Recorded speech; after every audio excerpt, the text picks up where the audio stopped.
नमस्कार, आप सभी का बहुत स्वागत है साधना न्यूज में और मैं हूं आपके साथ मनीष कुमार।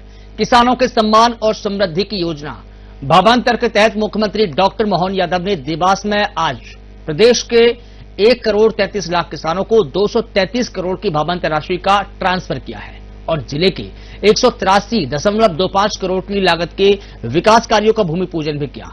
वहीं इंदौर में Madhya Pradesh take growth conclave 2.0 में शामिल हुए और कहा कि प्रदेश में निवेश को लेकर उद्यमियों से 1-to-1 चर्चा भी की है, संवाद भी किया है। आपको बता दें कि मध्य प्रदेश में निवेश की अपार संभावना है, जिसको लेकर मुख्यमंत्री डॉक्टर मोहन यादव ने उद्यमियों से 1-to-1 चर्चा की, संवाद किया। देखिए खास रिपोर्ट।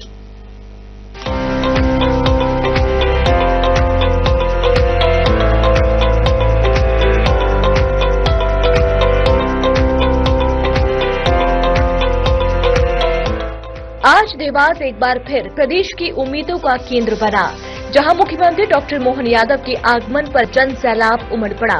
मुख्यमंत्री ने रथ में बैठकर जनता का अभिवादन स्वीकार किया, जिसके बाद सीएम ने दीप प्रज्वलन और कन्या पूजन के साथ कार्यक्रम की शुरुआत की। मुख्यमंत्री ने अपने प्रमुख भाषणों में कहा कि हमारी सरकार की भावना है कि किसान को उसकी फसल का सही भाव मिले और आज देवास जिले के 1,33,000 किसानों के खातों में करोड़ों रुपए की राशि अंतरित की गई। अंतरण करने के लिए सादर आग्रह, दोनों हाथ उठा करके 133 लाख की अगर बात करें बड़े किसानों तक अगर ये राशि पहुंच रही है 233 करोड़ की। साथ ही नई विकास योजनाओं की सौगात भी दी। मुख्यमंत्री डॉक्टर मोहन यादव ने देवास में आयोजित भावांतर राशि के अंतरण कार्यक्रम में विभिन्न योजनाओं के पात्र लाभार्थी किसानों को हितलाभ वितरण प्रमाण पत्र भी प्रदान किए। ये भावांतर योजना है, ये सरकार ने इस साल जो प्रदेश में पहली बार यहाँ पर लागू हुई है पूरे देश में। और इसमें ये बताया गया है कि जितने भी किसान थे जिसकी सोयाबीन जैसे है मंडी में जो बिक रही है 4,000 से 5,000 के बीच में बिकती है, तो अभी ऐसे भावांतर की जो योजना सरकार ने 5,328 रुपये फिक्स करके रखी हुई है। और उसमें से जो जितने भी किसान हैं, जिसके किसान अगर किसी किसान की 3,800 अगर सोयाबीन बिकती है 3,800 से 4,000 तक की, तो जो बाकी की जो राशि है जैसे मान लीजिए 1,500 रुपये जो बाकी की 1,308 रुपये जो राशि बच रही है वो सरकार डालेगी। जैसे मेरी कल मैंने सोयाबीन बेची थी मंडी में तो 4,270 रुपये की गई थी मेरी सोयाबीन। तो अब जो मेरे को उसका जो बीज का फायदा मिला है वो 820 रुपये का मिला है, तो जो है वो हमारे खाते में आई। देखिए इस योजना से काफ़ी कुछ फायदा है सर, क्योंकि हमारे जो सोयाबीन मॉडल रेट में बिक रहे हैं उसका जो भावांतर से जो पैसा मिला है तो कहीं ना कहीं 5,000 से ऊपर हमारी जो सोयाबीन बिकी है, तो जो पैदावार कम हुई है उसमें कुछ हमें थोड़ा बहुत हिसाब मिलेगा, क्योंकि किसान काफ़ी नुकसान का सामना कर रहे हैं इस वक्त। कहीं ना कहीं बहुत कुछ फायदा है इस योजना से और मैं मोदी सरकार को भी धन्यवाद देता हूँ, मोदी जी को भी धन्यवाद देता हूँ जिन्होंने इस योजना का शुभारंभ। किसान भावांतर से बहुत अच्छा फायदा है भाई साहब। ये जो सोयाबीन ली हमारी 4200 की और 800 रुपये ये भावांतर के डलेंगे, तो मैं बहुत खुश हूँ माननीय मुख्यमंत्री महोदय से और हमारे विधायक डॉक्टर राजेश सोनकर जी का भी बहुत बहुत अभिवादन करता हूँ मैं। सर जो उचित दाम नहीं मिल पाया था सोयाबीन का, तो वो उचित दाम देने का काम करेगी ये योजना। आज देवास भावांतर योजना की राशि डाल करके देश के अंदर सबसे पहले हमने अपने इस भाव को संकल्प को पूरा किया कि हम किसानों के लिए हर हालत में एमएसपी पे उनकी फसल का दाम दिलाएंगे और बगैर कोई कष्ट के। जिस प्रकार से किसानों का सहयोग मिला पूरे प्रदेश के अंदर, आज 233 करोड़ से ज्यादा राशि की भावांतर योजना के अंतर्गत 1,34,000 से ज्यादा किसानों का इसका लाभ दिया है और 15 जनवरी तक लगातार हमारा इसी प्रकार का क्रम चलता रहेगा। हर 7 दिन के अंदर अलग अलग स्थान पर भावांतर राशि का मॉडल रेट डिसाइड होते हुए उनकी अंतर की राशि उनको हर बार उनके खाते में डायरेक्ट दी जाएगी। आपके माध्यम से भी मैं अपील करना चाहता हूं हर एक व्यक्ति अपने खाते को अपडेट करा ले, क्योंकि खाते के कारण से एक दो बार कभी कोई छोटी मोटी दिक्कत आती है। डिजिटल युग में अपना खाता अपडेट रखें, उनकी राशि उनके हक तक मिलेगी। और मुझे इस बात की प्रसन्नता है कि ये योजना इतनी अच्छी है कि कई सारे राज्य हमारी योजनाओं को देखने के लिए आ रहे हैं, क्योंकि कई राज्यों ने इस बात उत्साह दिखाया है कि मध्य प्रदेश के अनुभव के बलबूते पर हर एक स्थान पर इसको योजना को लागू करने का लोग मन बना रहे हैं। भारत सरकार के अधिकारी भी हमारे राज्य में आकर इस भावांतर योजना का लाभ देख रहे हैं। मुझे इस बात का भी संतोष है कि बीते दिन हमने लाडली बहनों की राशि बढ़ा करके जो 1500 रुपये राशि देना प्रारंभ की है, ये अद्भुत है। यहाँ से इंदौर जाकर आईटी की एक बड़ी कार्य में शामिल होने वाला हूँ और हमारी डिजिटल बहुत सारी योजनाओं के बलबूते पर आने वाले समय में स्पेस टेक्नोलॉजी के लिए भी हम आगे बढ़ रहे हैं। मध्य प्रदेश सभी क्षेत्रों में माननीय प्रधानमंत्री जी के आशीर्वाद के बाद लगातार आगे बढ़ रहा है।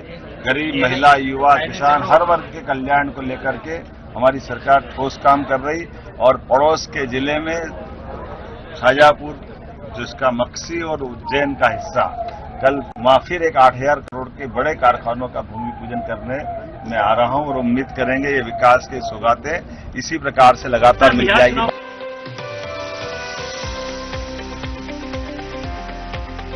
इसके बाद प्रदेश के मुखिया डॉक्टर मोहन यादव इंदौर के ब्रिलियंट कन्वेंशन सेंटर में आयोजित Madhya Pradesh take growth conclave 2.0 में शामिल हुए। इस आयोजन का उद्देश्य राज्य में स्टार्टअप, इनोवेशन और टेक्नोलॉजी के क्षेत्र में नए अवसरों को बढ़ावा देना रहा। Madhya Pradesh take growth conclave 2 में कुल 65 गतिविधि, उद्घाटन, भूमि पूजन, आवंटन पत्र वितरण, एग्रीमेंट, एमओयू लॉन्च, सीसीआईपी आदेश, घोषणा, 1-to-1 मीटिंग हुई, जिससे प्रदेश में कुल 15,896 करोड़ का निवेश और 64,000 है ना, 64,085 रोजगार के अवसर